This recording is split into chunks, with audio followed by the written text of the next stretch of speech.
Dureçka kapıyı açar. Alexey gelmiştir. Alexey amca, siz misiniz? Buyurun.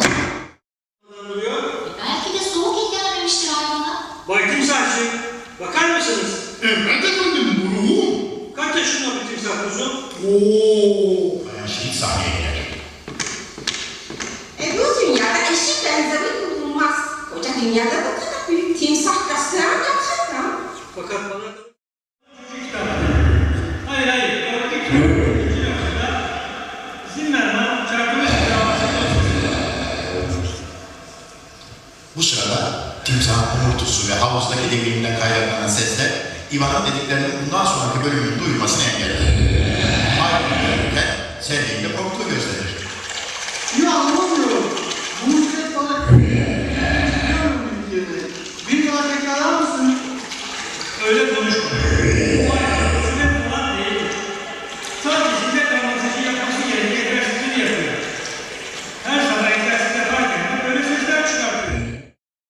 Altar Saç'ın terk etmek istediği beyaz üstünde siyahla apaçık yazıdır. Elimizde tek yer alacak maddi dili budur. Polis seyahitleri ve müdahale etkisinin esasları ve kaideleri düzgün mevzuata harfiyen olmak zorundayız. Delilsiz, belgesiz hiçbir şey yapamayız. Alexey, Trende koltukta gerçekleşmesini beklediğim seyahatin bir timsah midesinde kurarak gerçekleşecek. İyi bayram. Yeter. Yeteri kadar konuştun da. Timsahın istirahate ihtiyacı var. Bugün hali oldu. Ama babamla biraz daha konuşmak istiyorum. Ancak timsahın sayesinde ve benim onayım dahilinde. Herhalde o eski ziyaret saatleri dışında değil. Lütfen, derhal çıkınız buradan. Yarın saat 9'dan sonra mutlu verip geri bitsin tabii ki. Şimdi derhal bu evi terk etmenizi rica ediyorum. Timsah uyuyacak. İstirahate ihtiyacı var. sahne biter.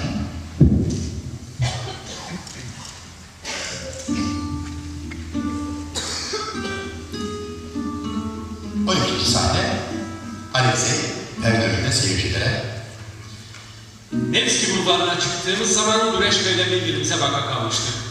Sevgili Emir subayı. Çabuk subayı tabunu hazırlayın. Baş.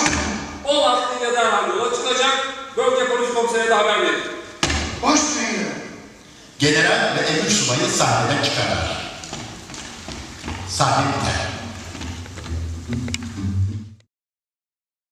Troika. Nevski bulvarı boyunca hedefe doğru 4 nala gittiler. O sırada süvarilerden hayvanat bahçesini arkadan kuşatabilmek için başka yoldan aynı hedefe doğru at koşturuyorlardı. Gece vakti genellikle bomboş olan bu meydan şimdi bir anda her rütbeden üniforma... Herkes tedirgin olur. Kaçışmaya başlar. Polis, subay ve kılıcını çekmiş olan general geriye doğru adım atarlar.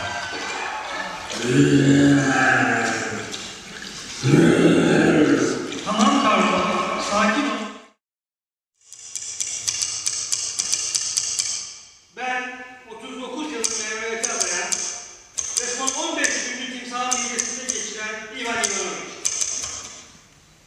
Düşlediğim seyahatin çok ötesinde bir